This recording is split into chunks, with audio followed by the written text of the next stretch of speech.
एक बार हम लोग फास्टली रिकैप कर लेंगे ताकि आपको चीज याद हो जाए, ठीक है। स्टार्टिंग करते हैं। जो Govind Vallabh Pant university of agriculture and technology था, इनका दिमाग में ये काम चल रहा था, बात चल रहा था कि हम लोग एग्रीकल्चर के लिए एक्सपेरिमेंट करना चाहते हैं और टेक्नोलॉजी के लिए भी एक्सपेरिमेंट करना चाहते हैं। ये जो एक्सपेरिमेंट करेंगे इससे हम लोग को प्रोडक्ट लाएंगे, मार्केट में ले जाएंगे। लेकिन प्रॉब्लम ये है कि जो BIS है ये बहुत बीच में रोड़ा खड़ा कर रहा है। ये बार बार बाद में बोलेगा कि इंडियन स्टैंडर्ड के हिसाब से नहीं है, इंडियन स्टैंडर्ड के हिसाब से नहीं है। तो अब क्या करेंगे? तो ये जो यूनिवर्सिटी है ये हाथ जोड़ लिया, MOU साइन कर लिया BIS के साथ, ब्यूरो ऑफ इंडियन स्टैंडर्ड के साथ, ताकि एक फार्म को मिल सके, जिस फार्म में ये क्या करेगा, ये एक्सपेरिमेंट करेगा, टेस्ट करेगा अपने टेक्नोलॉजी को, एग्रीकल्चर प्रैक्टिसेस को। ये था न्यूज, ठीक है। अगला न्यूज में हम लोगों ने देखा कि मिनिस्ट्री ऑफ डिफेंस ने MOU साइन कर लिया ताकि जो डिफेंस सेक्टर के MSME है उन लोग को पैसा इकट्ठा करने में, तो कैपिटल रेज करने के लिए एक प्लेटफॉर्म मिल जाए। वो प्लेटफॉर्म कौन देगा? NSE देगा, NSE इमर्ज के नाम से। NSE इमर्ज जो है ये एक प्लेटफॉर्म है जो कि स्टॉक एक्सचेंज का है। ये क्या करेगा? ये पैसा इकट्ठा करने के लिए, कैपिटल रेज करने के लिए हेल्प करेगा डिफेंस सेक्टर के जो भी MSME है उन लोगों को, ठीक है। साथ में जो डिफेंस सेक्टर के जो भी MSME है वो लोग ये जान जाएंगे कि कैपिटल मार्केट किस तरह से काम करता है, कैपिटल में हम लोग को क्या क्या रेगुलेटरी कंप्लायंस करना पड़ता है, ये सब के बारे में भी वो जान जाएंगे। कैसे? NSE इमर्ज उनको बताएगा, ठीक है। फिर अगला हम लोगों ने देखा साथी पोर्टल। साथी पोर्टल क्या है? इसका फुल फॉर्म है self assessment, test and help for entrance examination. Self assessment मतलब खुद का असेसमेंट कर सकते हैं, टेस्ट दे सकते हैं, एंड हेल्प, आपको हेल्प मिल सकता है किसके लिए? For entrance examination. तो साथी पोर्टल लॉन्च किया गया है मिनिस्ट्री ऑफ एजुकेशन के द्वारा, जहां पर आपको जो कॉम्पिटेटिव एग्जामिनेशन है जैसे कि JEE, नीट, SSC, इसके लिए फ्री एजुकेशनल कंटेंट मिल जाता है, एक्सपर्ट क्यूरेटेड कंटेंट मिल जाता है और बहुत सारा फैसिलिटी मिल जाता है, ठीक है। इसमें AI बेस्ड टूल्स को भी इंक्लूड किया गया है। ये किसके द्वारा लॉन्च किया गया है? मिनिस्ट्री ऑफ एजुकेशन के द्वारा। अगला न्यूज हम लोग देखे, मिनिस्ट्री ऑफ इन्वायरमेंट, फॉरेस्ट और क्लाइमेट चेंज को बहुत सारा आइडिया की जरूरत है। वो आइडिया को मांगने के लिए किसके पास गया? यूनिसेफ युवा के पास गया। यूनिसेफ युवा को बोला कि देखो भाई साहब, हम एक पोर्टल बनाए हैं, उस पोर्टल का नाम रखे हैं आइडियाज फॉर लाइफ। यहाँ पर तुम अपना अपना आइडियाज दो, तुम्हारा आइडियाज जो है ना वो हम इस्तेमाल करेंगे और अपने काम करेंगे अपना मिनिस्ट्री में। तो तुम ये 7 थीम्स है, ये 7 थीम्स पे ही तुम अपना आइडियाज दो। जो भी तुम्हारा आइडियाज होगा, अगर अच्छा आइडिया होगा तो तुमको कुछ प्राइज दे देंगे और वो आइडिया को हम लोग अचीव कर लेंगे। तो 7 क्रिटिकल थीम्स जिसमें ये आइडिया मांग रहा है ministry of environment, forest and climate change, वो 7 एरियाज कौन कौन सा है? Save water, save energy, reduce waste, reduce e waste, say no to single use plastics, adopt sustainable food system, adopt healthy lifestyles. फिर हम लोग देखिए national apprenticeship and training scheme. यहाँ पर इंटर्नशिप दिया जाएगा, ट्रेनिंग दिया जाएगा, किसको? जो बेरोजगार है, जैसे कि ग्रेजुएट, डिप्लोमा होल्डर और वोकेशनल जो सर्विसेज, वोकेशनल सर्टिफिकेट लेकर के बैठे हैं उन लोगों को, ठीक है। यहाँ पर एक प्लेटफॉर्म लॉन्च किया गया है जिसका नाम है national apprenticeship and training scheme portal. इस पोर्टल में आप अप्लाई भी कर सकते हैं ट्रेनिंग के लिए, रजिस्टर कर सकते हैं, सर्टिफिकेट ले सकते हैं, स्टाइपेंड मिल सकता है आपको, रिपोर्टिंग कर सकते हैं, सब चीज आप इसमें कर सकते हैं। ये जो स्टाइपेंड ये आपको एम्प्लॉयर देगा, तो एम्प्लॉयर को 50% ऑफ द स्टाइपेंड रीइंबर्समेंट मिल जाएगा सरकार की तरफ से। फिर हम लोग देखें कि जो एशियन डेवलपमेंट बैंक है ये 200 मिलियन US डॉलर्स का लोन दे रहा है स्वच्छ भारत मिशन 2.0 के अंदर, ठीक है। इस पूरा नाम क्या है इस प्रोग्राम का? Swachh Bharat mission 2.0 comprehensive municipal waste management in Indian cities programme. इसके अंदर 100 सिटीज में 8 स्टेट चुना गया है, 8 स्टेट चुना गया है, उसके अंदर 100 सिटीज में एक प्रोग्राम लॉन्च किया जाएगा जहां पर सॉलिड वेस्ट को मैनेज किया जाएगा, यानी कि पॉटी वगैरह को मैनेज किया जाएगा। कैसे मैनेज किया जाएगा? हो सकता है कि बायोमीथेन का प्लांट बना दिया जाए, हो सकता है कि बड़ा बड़ा लैंडफिल करा दिया जाए, समझे, हो सकता है कि रिकवरी फैसिलिटी बना दिया जाए, हो सकता है कि और कुछ काम किया जाए। साथ में कंस्ट्रक्शन का किया जाएगा टॉयलेट का, कम्युनिटी टॉयलेट का, कम्युनिटी यूरिनल का, जहां पर लोग सुसु कर सकते हैं, पॉटी कर सकते हैं, ठीक है। और जो भी स्वीपिंग इक्विपमेंट है, साफ सुथरा करने के लिए जो भी इक्विपमेंट चाहिए वो इक्विपमेंट भी आप यहाँ पर खरीद सकते हैं। उसके बाद हम लोग देखें कि नेशनल एजुकेशन पॉलिसी जो आया था 2020 में, उसका 4th एनिवर्सरी मनाया गया। और इसको किस नाम से मनाया गया? अखिल भारतीय शिक्षा समागम 2024। इसमें बहुत सारा इनिशिएटिव को लॉन्च किया गया। एक है डेडिकेटेड टीवी चैनल लगा दो जिसमें नया नया चीज सिखाया जाए। प्राइमर फॉर अर्ली ग्रेडर, नया नया जो बच्चा है उनको ABCD सिखाओ नया नया लैंग्वेज के अंदर। 10 बैगलेस डेज गाइडलाइंस, इस गाइडलाइंस के अंदर लोगों को, सॉरी, जो बच्चे हैं उनको बिना बैग का स्कूल भेजो, नया नया चीज सीखेंगे, स्ट्रेस फ्री होंगे। करियर गाइडेंस गाइडलाइंस, यहाँ पर 500 से ज्यादा जॉब के बारे में बताया हो कि 500 से ज्यादा जॉब है, तो इससे क्या होगा, लोग अपना करियर प्लानिंग कर पाएंगे। नेशनल मिशन फॉर मेंटरिंग दो, जिसमें आप मेंटरशिप दे रहे हो ऑडियो बुक्स के थ्रू, ब्रेले के थ्रू। उसके बाद national professional standards for teacher, teacher को प्रोफेशनल स्टैंडर्ड सिखा रहे हो ऑडियो बुक्स के through. School innovation marathon, school में इनोवेशन प्रमोट कर रहे हो। Graduation attributes and professional competencies book, professional के पास क्या क्या कॉम्पिटेंसी रहना चाहिए, क्या क्या गुण होना चाहिए, ये भी आप बताओगे इसके अंदर, ठीक है। ये तो ये की इनिशिएटिव लॉन्च किया गया इस समागम के अंदर, ठीक है। इसके बाद मिनिस्ट्री ऑफ आयुष और डब्ल्यूएचओ ने मिलकर के एक डोनर एग्रीमेंट साइन किया, जिसमें इसमें क्या कहानी हुआ था, 2022 में एक होस्ट कंट्री एग्रीमेंट साइन किया था इंडिया, जिसमें डब्ल्यूएचओ ने क्या किया था, अपना एक सेंटर खोला था जामनगर गुजरात में। सेंटर का क्या नाम था, ग्लोबल ट्रेडिशनल मेडिसिन सेंटर, जहां पर वो ट्रेडिशनल मेडिसिन के ऊपर काम करेगा, सोच विचार करेगा। तो डब्ल्यूएचओ जीटीएमसी यानी कि ग्लोबल ट्रेडिंग मेडिसिन सेंटर को कुछ पैसों का रिक्वायरमेंट था, इसके लिए डोनेशन दिया गया है मिनिस्ट्री ऑफ आयुष के द्वारा। कितना, $85 मिलियन, ठीक है। मैंने गलती से 80 मिलियन यहाँ पर लिख दिया है, तो $85 मिलियन डोनेट करेगा अगला 10 साल में, 2022 से लेकर 2032 तक का टाइम है, ठीक है। अगला हम लोगों ने देखा कि आईपीईएफ यानी कि इंडो पैसिफिक रीजन जो है, जहां पर 14 कंट्री मेंबर है, ठीक है। ये लोग 4 पिलर के बारे में बात करता है, trade, supply chain, clean economy, fair economy. तो ये लोग जो है सप्लाई चेन के लिए 3 बॉडी बनाया था, supply chain council, crisis network response network और labour rights advisory board. Supply chain council में इंडिया को वाइस चेयरमैनशिप मिला है और यूएसए को चेयरमैनशिप मिला है। इसका 3 जो बॉडी है, सप्लाई चेन काउंसिल, ये सप्लाई चेन के बारे में बात करता है। जो क्राइसिस नेटवर्क है, ये क्राइसिस के समय हम लोग किस तरह से रिस्पॉन्स करेंगे, इसके बारे में बात करता है। ये लेबर राइट्स एडवाइजरी बोर्ड है, ये लेबर को लेकर के क्या राइट्स होना चाहिए, ये एडवाइस करता है, ठीक है। आशा करता हूँ कि ये आपको समझ में आया है। आईपीईएफ क्या होता है, ये इसका मतलब है Indo Pacific economic framework for prosperity, ठीक है। 14 कंट्री यहाँ पर है, 2022 में लॉन्च किया गया था टोक्यो जापान से, ठीक है। इसमें 4 पिलर है आईपीईएफ के अंदर, ट्रेड, सप्लाई चेन, रेजिलियंसी, उसके बाद clean economy, fair economy. India जो है वो पिलर नंबर 2, 3, 4 में ज्वाइन किया हुआ है और 1 में बोला है कि सोचेंगे, यानी कि ऑब्जर्वर स्टेटस लिया हुआ है। 8 नया national high speed corridor project बन रहा है, जिसका कॉस्ट है 50,000 करोड़, जिसका लेंथ है 936 करोड़, सॉरी 936 किलोमीटर। ये जो प्रोजेक्ट है ये पीपीपी मॉडल के अंदर काम होगा, यानी कि पब्लिक प्राइवेट पार्टनरशिप के अंदर काम होगा। इसके अंदर भी 3 इंपॉर्टेंट मॉडल है जिसके अंदर काम हो सकता है, बिल्ड ऑपरेट ट्रांसफर यानी कि बीओटी मॉडल, फिर एचएएम यानी कि हाइब्रिड एनओटी मॉडल, और लास्ट में ईपी यानी कि engineering procurement and construction model. ये तीनों मॉडल के बारे में आप बताइएगा कमेंट सेक्शन में, ठीक है। तो ये बताया गया। इसके बाद फिर एग्रीकल्चर को लेकर के, एग्रीकल्चर एक्सपोर्ट को लेकर के एक रिपोर्ट लॉन्च किया गया, एक स्टैटिस्टिक्स लॉन्च किया गया, जहां पर टॉप एक्सपोर्टर के बारे में बात किया गया। सबसे पहला नंबर में था यूरोपियन यूनियन, फिर यूएस, फिर ब्राजील, फिर चाइना, ठीक है। जो टॉप 10 एक्सपोर्टर्स थे वो मोस्टली 72% जो है वो एग्रीकल्चर एक्सपोर्ट वही लोग खुद करते थे। तो यहाँ पर मोस्टली बहुत लोगों का एग्रीकल्चर एक्सपोर्ट कम हुआ है। जो टॉप 10 भी होगा या टॉप 10 में टॉप 7 जो है, मतलब कि जो 7 कंट्रीज है वो लोग का डिक्रीज हो गया है एग्रीकल्चर एक्सपोर्ट। 3 ही आदमी का, यानी 3 ही कंट्रीज का एग्रीकल्चर एक्सपोर्ट बढ़ा है, ब्राजील का, ईयू का यानी कि यूरोपियन यूनियन का, और थाईलैंड का, ठीक है। इंडिया का क्या परफॉर्मेंस है, इंडिया का परफॉर्मेंस थोड़ा गिर गया है। 2022 में इंडिया एक्सपोर्ट करा था $55 बिलियन, लेकिन अभी 2023 में इन लोगों ने किया है $51 बिलियन, $4 बिलियन का कमी हो गया है, यानी कि 7.3% का कमी हो गया है। ये क्यों हुआ है, जियोपॉलिटिकल टेंशन हो गया था, जैसे कि रशिया यूक्रेन का वार हो गया था, रेड सी क्राइसिस हो गया था, साथ में बहुत सारा हम लोगों ने एक्सपोर्ट पे बैन भी लगाया है, ठीक है। तो मिनिस्ट्री ऑफ एमएसएमई ने रैम्प स्कीम के अंदर 2 नया स्कीम को लॉन्च किया था। रैम्प स्कीम क्या होता है ये जानना जरूरी है। रैम्प स्कीम का मतलब है raising and accelerating MSME performance. MSME को आगे बढ़ाने के लिए, उसको रेज करने के लिए, उसका परफॉर्मेंस को एक्सेलरेट करने के लिए वर्ल्ड बैंक जो है वो 6,000 करोड़ रुपया देने को राजी हो गया। लेकिन वो बोला कि ये जो हम फंडिंग करेंगे 6,000 करोड़ रुपया का, ये हम करेंगे रिजल्ट बेस्ड, मतलब जब आप रिजल्ट आएगा तब मैं उसे रिम्बर्स कर दूंगा। तो सेंट्रल गवर्नमेंट बोला कि कोई बात नहीं, हम स्टेट गवर्नमेंट को बोलते हैं कि तुम काम करो एमएसएमई को ऊपर उठाने के लिए, एमएसएमई को रेज करने के लिए, उसको एक्सेलरेट करने के लिए। तो जो स्ट्रेटेजिक इन्वेस्टमेंट प्लान है, इस आधार पे स्टेट गवर्नमेंट काम करता है, उसके बदले में स्टेट गवर्नमेंट को पैसा दे देता है।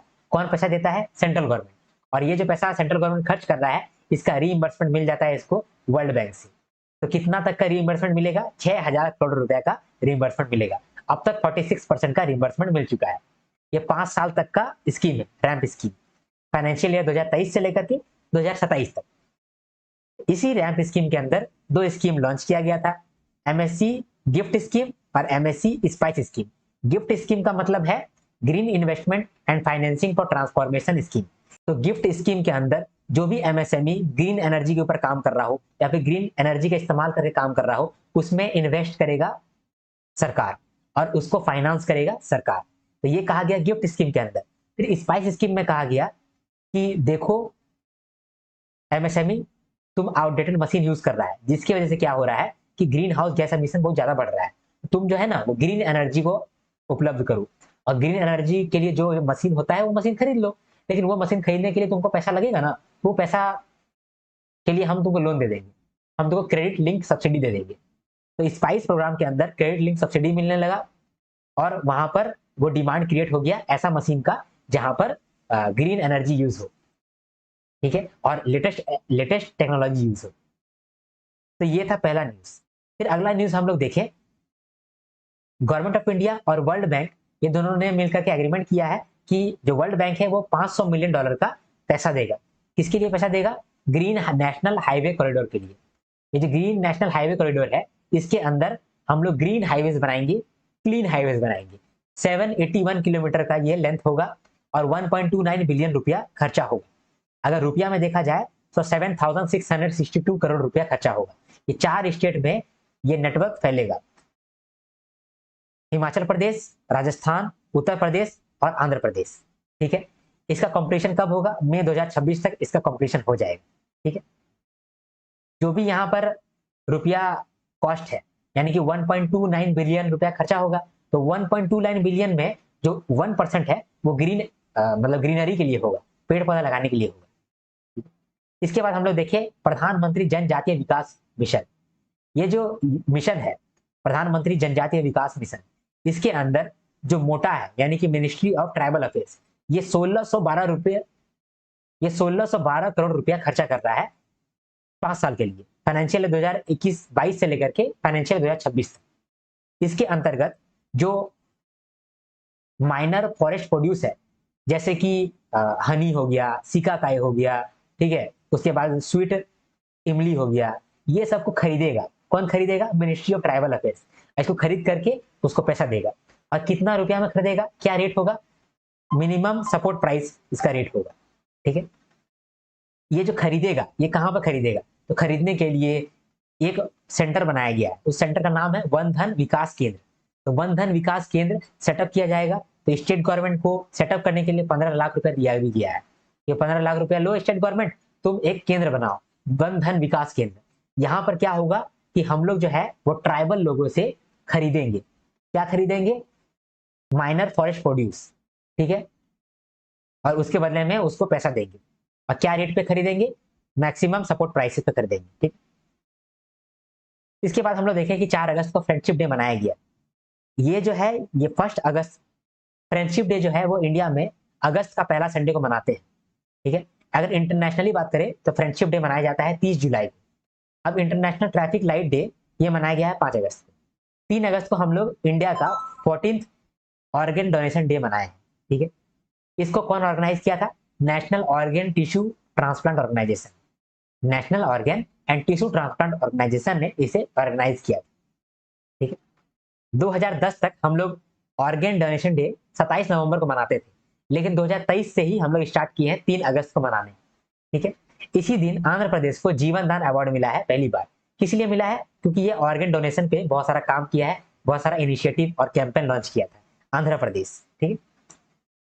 आंध्र प्रदेश, आंध्रा को जीवन दान मिला है, ठीक है। फिर अगला न्यूज है कि ह्यूमन ऑर्गन ट्रांसपोर्ट को लेकर के हेल्थ मिनिस्ट्री ने कुछ स्टैंडर्ड ऑपरेटिंग प्रोसीजर लॉन्च किया है, एसओपी लॉन्च किया है for organ transport.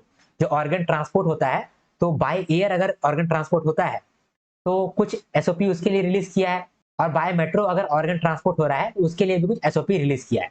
By air अगर ऑर्गन ट्रांसपोर्ट हो रहा है तो उस केस में क्या क्या गाइडलाइंस इशू किया गया है, क्या क्या एसओपी रिलीज किया गया है कि जो भी एयरलाइंस लेके जा रहा होगा ऑर्गेन को, वो एयर ट्रैफिक कंट्रोलर से बात कर लेगा और उसको बोलेगा कि देखो भाई प्रायोरिटी लैंडिंग करा दो मेरा, प्रायोरिटी टेक ऑफ करा दो मेरा, ठीक है। और जो भी व्यक्ति ऑर्गन लेकर के आ रहा है उसको लेट चेक इन का भी फायदा दो। जो सोर्स एयरपोर्ट है वो डेस्टिनेशन एयरपोर्ट को बता देगा कि देखो मेरे यहाँ से गया है ऑर्गन, तुम वहां पर फैसिलिटी चालू कर देना, उसको फैसिलिटेट कर देना, उसके लिए तुम ग्रीन कॉरिडोर बना देना। तो जो डेस्टिनेशन एयरपोर्ट है वो क्या करेगा, वो ग्रीन कॉरिडोर बनाएगा। ग्रीन कॉरिडोर क्या होता है, ऐसा रास्ता जहां पर उसको कोई भी रुकावट नहीं फेस करना पड़ेगा, जो भी आएगा ऑर्गन वो चुपचाप वहां से निकल सकता है। तो ग्रीन कॉरिडोर खोला जाएगा। इस ग्रीन कॉरिडोर को लागू करने के लिए, देखने के लिए एक नोडल ऑफिसर को भी अपॉइंट किया जाएगा। एक वन ट्रिगर सिस्टम, ये एक रिक्वेस्ट होगा जो कि ऑर्गन एलोकेशन अथॉरिटी रेज कर सकता है to initiate the process of creation of green corridor. अगर मेट्रो से जा रहा होगा तो उस केस में एसओपी क्या होगा कि एक सिक्योरिटी स्टाफ रहेगा जो कि क्लिनिकल टीम के साथ में रहेगा और प्रायोरिटी ट्रांजिट करवाएगा। आशा करता हूं कि आपको ये समझ में आया हो।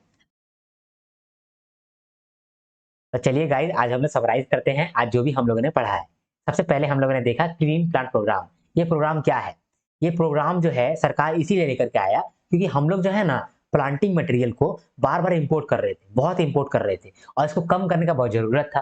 तो इसीलिए ministry of agriculture and farmers welfare जो है उन्होंने ये प्रोग्राम लेकर के आया, क्लीन प्लांट प्रोग्राम। ठीक है, यहाँ पर वो उन्होंने कहा कि हम लोग इको फ्रेंडली तरीके से प्लांटिंग मटेरियल को अपने देश में ही प्रिपेयर करेंगे और अपने देश में ही प्रिपेयर करेंगे और अपने देश में ही इसको इस्तेमाल करेंगे। प्लांटिंग मटेरियल क्या होता है, जिस तरीके से आपको पढ़ने के लिए यानी स्टडी के लिए मटेरियल देते हैं तो उसको स्टडी मटेरियल कहते हैं, इसी तरीके से प्लांट को प्लांट करने के लिए जो मटेरियल यूज होता है उसको बोलते हैं प्लांटिंग मटेरियल। तो प्लांट करने में कौन सा मटेरियल यूज होता होगा, सीड यानी कि बीज, स्टेम्स जिससे कि आपका पेड़ उगता है, तो वो सीड्स स्टेम्स ये सब क्या है, प्लांटिंग मटेरियल है। अभी तक हम लोग इंपोर्ट करते थे इसको, लेकिन अभी जो है हम लोग अपना ही देश में बनाना चाहते हैं। अपना देश में बनाने में एक चैलेंज है कि उसमें ना हम लोगों को वायरस चेक करना पड़ता है कि जो सीड है या फिर जो भी हमारा स्टेम्स है उसमें वायरस ना हो। ठीक है, अगर वायरस होगा तो जब उगेगा तो वो खाना अच्छा नहीं देगा, वो फ्रूट अच्छा नहीं देगा। तो इसीलिए हम लोग क्या करते हैं, पहले उसको रिसर्च करना पड़ता है, थोड़ा बहुत उसमें चेक करना पड़ता है, डायग्नोस्टिक उसमें इस्तेमाल करना पड़ता है। इसीलिए सरकार बोला है कि हम लोग अपने देश में ही क्लीन प्लांट सेंटर खोल देते हैं 9। जब क्लीन प्लांट सेंटर खुल जाएगा तो वहां पर जो भी प्लांटिंग मटेरियल है उसको लेकर के चेकिंग हो जाएगा। फिर वहां पर ये हेल्प हो जाएगा कि हम लोग वायरस फ्री प्लांटिंग मटेरियल बना पाएंगे और मेंटेन कर पाएंगे। ग्रीन प्लांट सेंटर वो काम कर देगा। उसके बाद जब हम लोग इसमें बहुत पैसा लगा करके रिसर्च करके वो काम कर लेंगे, अच्छा से सीड को बना देंगे, मेंटेन कर लेंगे, तब हम लोग पूरे देश में इसको फैलाएंगे, पूरे देश में फैलाएंगे ताकि पूरा देश जो है वो इंपोर्टेड माल यूज ना करे और देसी माल यूज करे। और देसी माल जब यूज करेगा तो बहुत सारा फ्रूट्स उगाएगा तो उसका एक्सपोर्ट भी कर पाएंगे। तो यहाँ पर क्या किया गया, इंफ्रास्ट्रक्चर को यूज किया गया।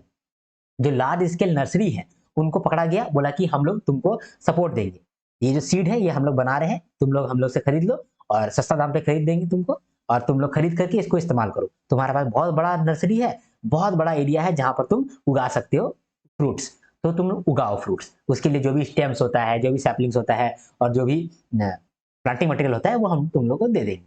ठीक, यानी कि इंफ्रास्ट्रक्चर को हम लोग इस्तेमाल किए।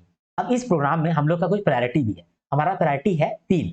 एक है वुमेन फार्मर्स को हम लोगों को डेवलप करना है, एम्पावर करना है, तो उन लोग को भी हम लोग ट्रेनिंग देंगे, रिसोर्सेज प्रोवाइड करेंगे ताकि वो लोग भी इंप्लॉयमेंट बन पाए, इंप्लॉयमेंट उन लोग को मिल पाए।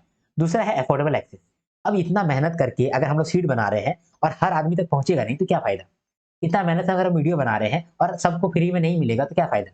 अगर हम इसके लिए चार्ज करने लगेंगे, इतना मेहनत से हम पढ़ाएं और इसके लिए चार्ज करने लगे तो मैक्सिमम बच्चा फायदा नहीं उठा पाएगा। इसी प्रकार से यहाँ पर भी क्या हो रहा है कि जब हम इतना मेहनत से कोई प्लांटिंग मटेरियल को बनाए हैं तो वो जो प्लांटिंग मटेरियल है उसको तो सबको देना चाहिए ना। तो यहाँ पर हम लोग ऑल फार्मर्स को वो एक्सेस देंगे, इसीलिए हम लोग अफोर्डेबल एक्सेस करेंगे। और लास्ट में रीजनल अडेप्टेशन, अलग अलग रीजन के अकॉर्डिंग हम लोग अलग अलग वो क्या बोलते हैं प्लांटिंग मटेरियल बनाएंगे। मान लीजिए असम है तो उसके लिए अलग, झारखंड है तो उसके लिए अलग।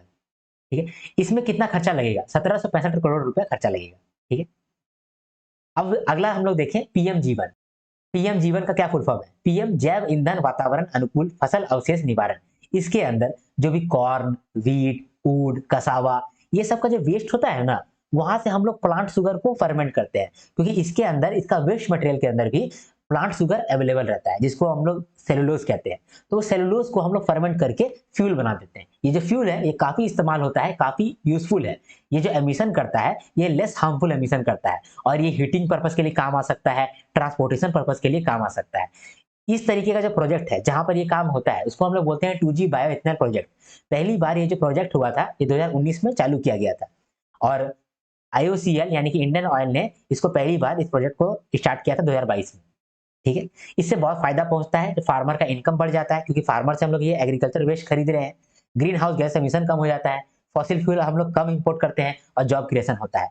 अमेंडमेंट भी यहाँ पर हुआ है पीएम जीवन में, क्योंकि हम लोग ये जानते हैं कि पीएम जीवन जो है वो पहले रिलीज हो चुका था, 2019 में ही ये आ गया है, लेकिन इसका अमेंडमेंट अभी आया है। तो अमेंडमेंट में क्या बात कहा गया है, इसको हम लोग अभी और 5 साल के लिए अमेंड कर दे रहे हैं, फाइनेंशियल ईयर 2029 तक इसको अमेंड कर देंगे। और यहाँ पर हम लोग बहुत सारा एडवांस बायोफ्यूल भी अब डिराइव कर रहे हैं। पहले जो है हम लोग नॉर्मल बायोफ्यूल डिराइव करते थे, लेकिन अब हम लोग एडवांस बायोफ्यूल बना ले रहे हैं। ठीक है, किससे बना ले रहे हैं, एग्रीकल्चर वेस्ट से, कॉर्न, वीट, ऊट, कसावा, इसका प्लांट शुगर का इस्तेमाल करके। ठीक है,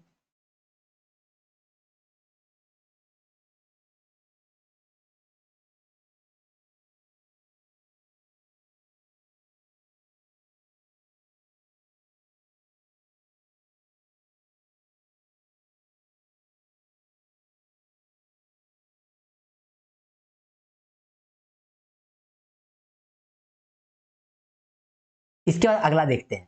अगला न्यूज है पीएम आवास योजना अर्बन 2.0। ये काफी इंपॉर्टेंट स्कीम है, इसीलिए इसको हम लोग ध्यान से समराइज करेंगे। थोड़ा सा मैं इसको जूम कर देता हूं ताकि आपको दिखे चीजें।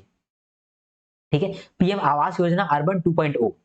ठीक है, इस बार बजट में जो हमारे फाइनेंस मिनिस्टर है उन्होंने कहा था कि पीएम आवास योजना के अंतर्गत हम लोग 3 करोड़ गरीब फैमिली को फाइनेंशियल असिस्टेंस देंगे अंडर प्रधानमंत्री आवास योजना। तो प्रधानमंत्री आवास योजना अर्बन के अंदर 1 करोड़ फैमिली को और ग्रामीण के अंदर 2 करोड़ फैमिली को हम लोग फाइनेंशियल असिस्टेंस देने वाले हैं। तो टोटल देखा जाए तो 3 करोड़ फैमिली को हम लोग फाइनेंशियल असिस्टेंस देंगे। अगले 5 सालों में ये काम हम लोग करेंगे। इसके लिए पीएम आवास योजना अर्बन 2.0 के लिए कितना रुपया एलोकेट किया गया है, 10 लाख करोड़ रुपया एलोकेट किया गया है और इसके अंदर जो सेंटर है वो 2 लाख का सब्सिडी प्रोवाइड कराएगा। किसके लिए ये एप्लीकेबल है, कौन कौन बेनिफिशियरीज इसमें फायदा उठा सकता है। अगर ईडब्ल्यूएस कैटेगरी है तो उसका फैमिली इनकम जो है वो 3 लाख या फिर उससे कम होना चाहिए।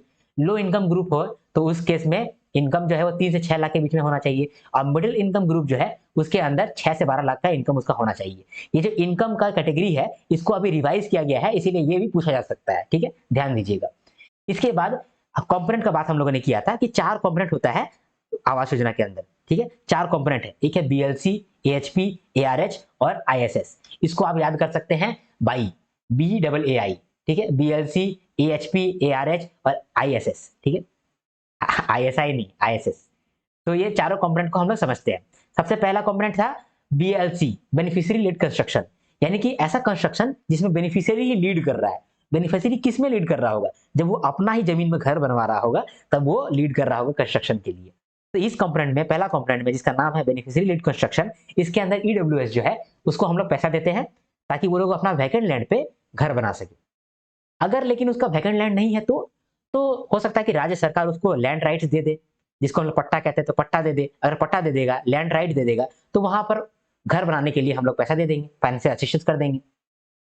इसके बाद दूसरा कंपोनेंट है AHP, affordable housing in partnership.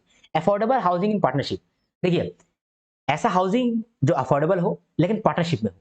तो स्टेट्स, यूनियन टेरिटरीज के थ्रू के पार्टनरशिप के साथ जो भी घर बनता है सरकार का, तो वो घर को ईडब्ल्यूएस को दिया जा सकता है।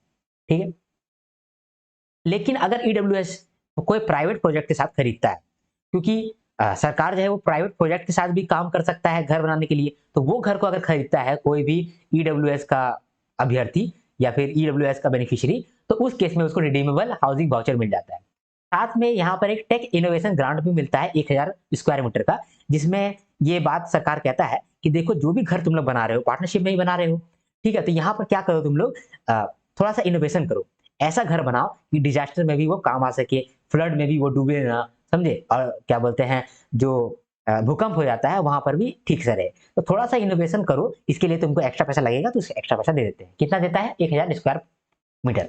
ठीक है, इसके बाद है तीसरा कंपोनेंट है अफोर्डेबल रेंटल हाउसिंग। यहाँ पर जो जो गरीब है, जो झुग्गी झोपड़ी में रहते हैं, वो लोग सीधा घर नहीं खरीद सकते, उतना उन लोगों के पास पैसा नहीं है। तो उस केस में वो लोग रेंट पे रह सकते हैं, ठीक है। या फिर बाहर से जो लोग आते हैं, अर्बन माइग्रेंट्स आते हैं, ठीक है, बाहर से लोग आए हैं, वो काम करने के लिए आए हैं, जो वर्किंग वुमन होती है वो काम करना चाहती है, तो उनके लिए हम लोग रेंटल सर्विसेज भी देते हैं।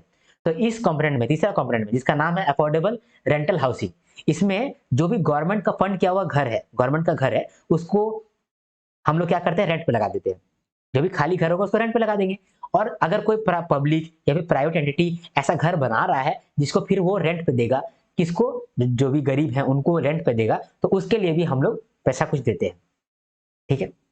लास्ट में आईएसएस, इसमें क्या कहता है कि हम लोग जो है इंटरेस्ट सबमिशन कर देते हैं। हम लोग जो भी हाउसिंग लोन तुम लोगे उसमें जो भी इंटरेस्ट तुमको पे करना पड़ेगा, वो इंटरेस्ट को कम कर देंगे। वो इंटरेस्ट को कम कर देंगे कितना, 4% कम कर देंगे। लेकिन कंडीशन है कि लोन जो है वो 25 लाख या उससे कम होना चाहिए, और जो घर आप बना रहे हैं उसका वैल्यू जो है वो 35 लाख उससे कम होना चाहिए। तब आपको 4% का सब्सिडी मिल जाएगा पहला 8 लाख का लोन पे, ठीक है। इसके बाद ये तो हो गया हमारा 4 कंपोनेंट, साथ में इसका बेसिक आइडिया। फंडिंग, फंडिंग कहां से आएगा? अब फंडिंग की बात करें तो कंपोनेंट नंबर 1 और कंपोनेंट नंबर 2, इसमें हम लोग 2.5 लाख पर यूनिट हम लोग दे रहे हैं। एएचपी का मतलब क्या था, अफोर्डेबल हाउसिंग इन पार्टनरशिप, और बीएलसी का मतलब कि बेनिफिशियरी लीड कंस्ट्रक्शन। तो ये दोनों केस में हम लोग 2.5 लाख पर यूनिट पैसा देंगे, सरकार पैसा देगा। यूनियन टेरिटरी के केस में केंद्र सरकार 100% पैसा देगा। लेकिन ऐसा यूनियन टेरिटरी जहां पर लेजिस्लेशन है, जैसे कि Delhi, Jammu and Kashmir, Puducherry, north eastern states, वहां पर 90% पैसा जो है वो केंद्र सरकार देगा, 10% राज्य सरकार देगा। हिली स्टेट्स है जैसे कि हिमाचल प्रदेश, उत्तराखंड, वहां पर भी 90% पैसा जो है वो केंद्र सरकार देगा और 10% पैसा राज्य सरकार देगा। और बाकी जो भी बच गया स्टेट्स, वहां पर 60% पैसा जो है वो केंद्र सरकार देगा, सेंट्रल गवर्नमेंट देगा, और 40% जो पैसा है वो स्टेट गवर्नमेंट देगा। आईएसएस यानी कि इंटरेस्ट सबवेंशन स्कीम, इस कंपोनेंट के अंदर जो मैक्सिमम सब्सिडी मिलेगा वो 1.8 लाख का सब्सिडी मिल जाएगा, 5 इंस्टॉलमेंट में मिलेगा। साथ में एक सब मिशन स्टार्ट हुआ है। सब मिशन क्या है? टीसा इसको कहते हैं, टेक्नोलॉजी एंड इनोवेशन सब मिशन। इसके अंदर हम लोग कहते हैं कि जो भी तुम लोग घर बना रहे हो, ठीक है, एएचपी के अंदर तुम लोग घर बना रहे होगे, तो वो घर को ऐसे बनाओ कि डिजास्टर रेजिलिएंट हो पाए वो, ठीक है। तो ये एक मिशन है। साथ में एक अफोर्डेबल हाउसिंग पॉलिसी को लेकर के केंद्र सरकार बात कर रहा है। वो कह रहा है कि जो भी स्टेट है या फिर यूनियन टेरिटरी है, उसको एक अफोर्डेबल हाउसिंग पॉलिसी बनाना पड़ेगा।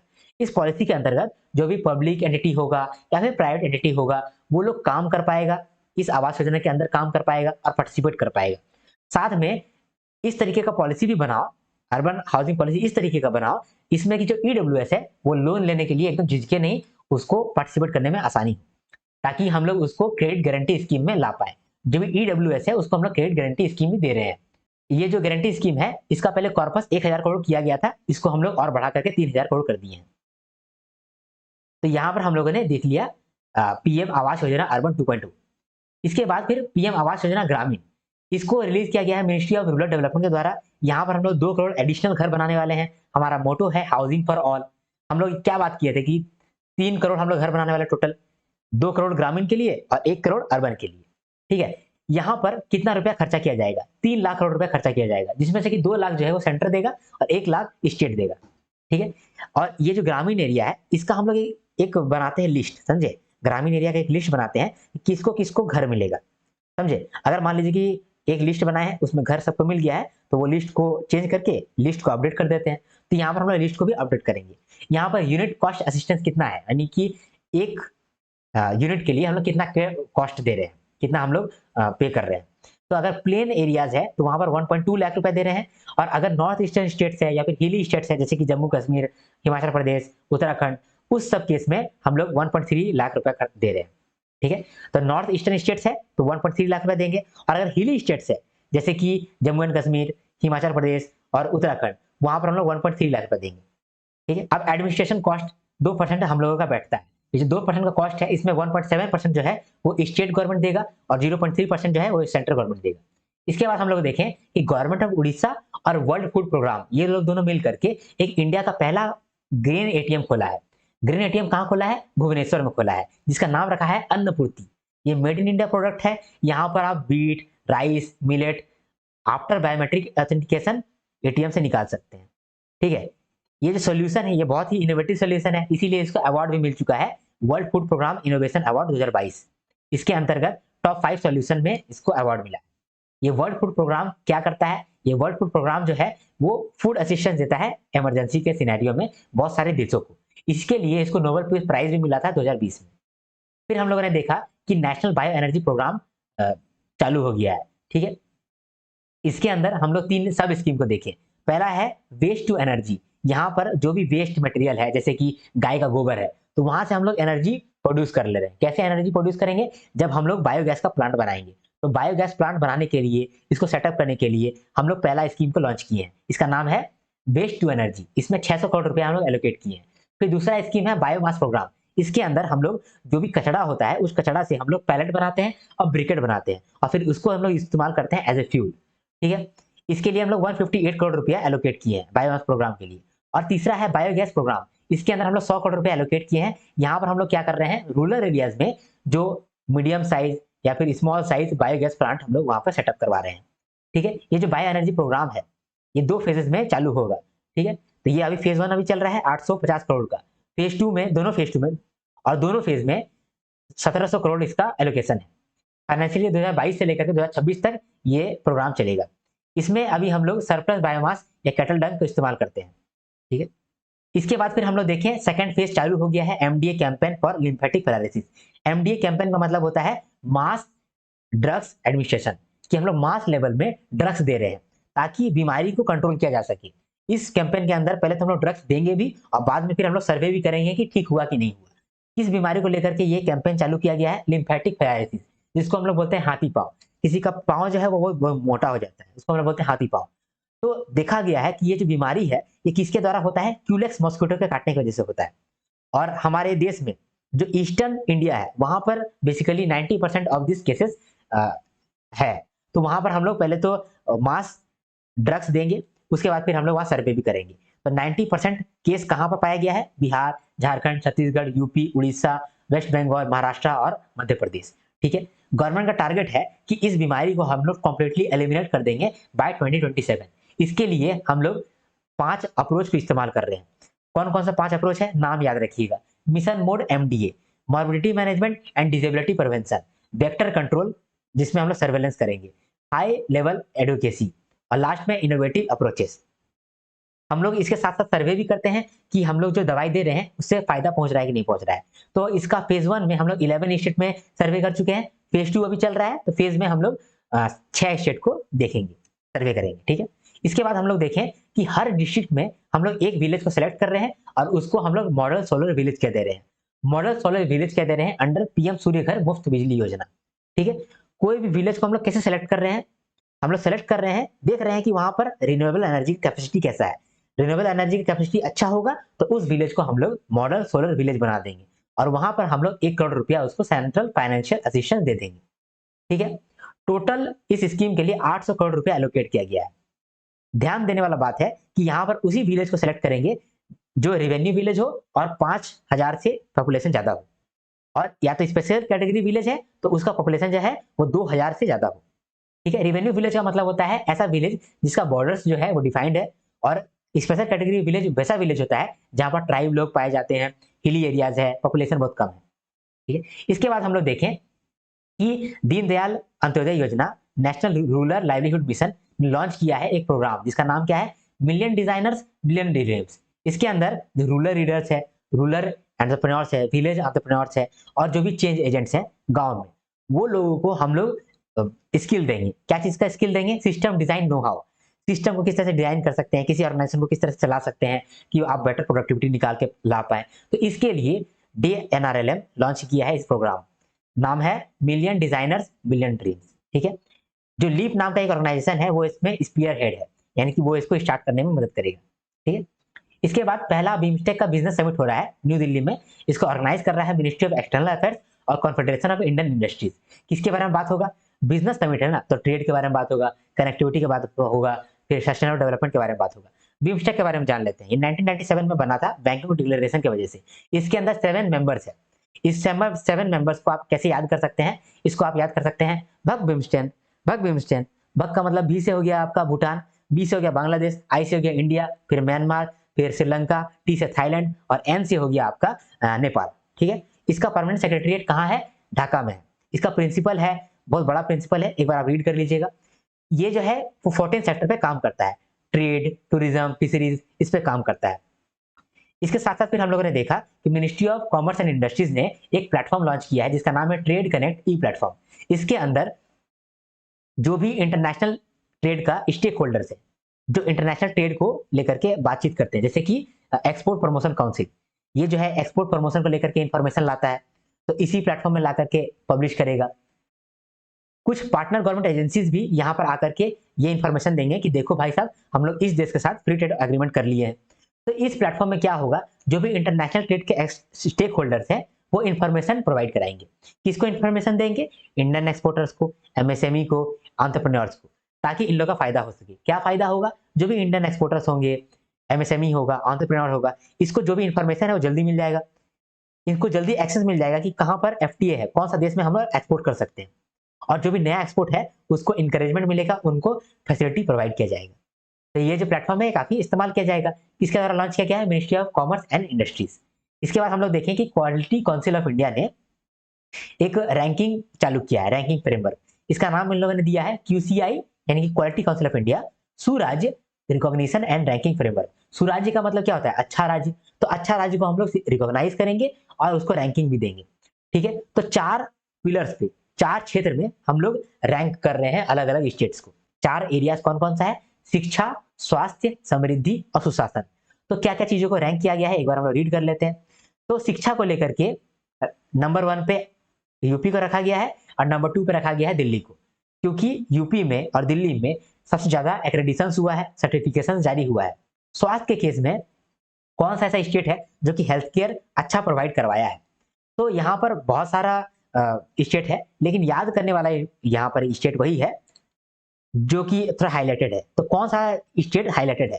चंडीगढ़ हाईलाइटेड है। ठीक है, ये क्या हो गया? चंडीगढ़ हाईलाइटेड है।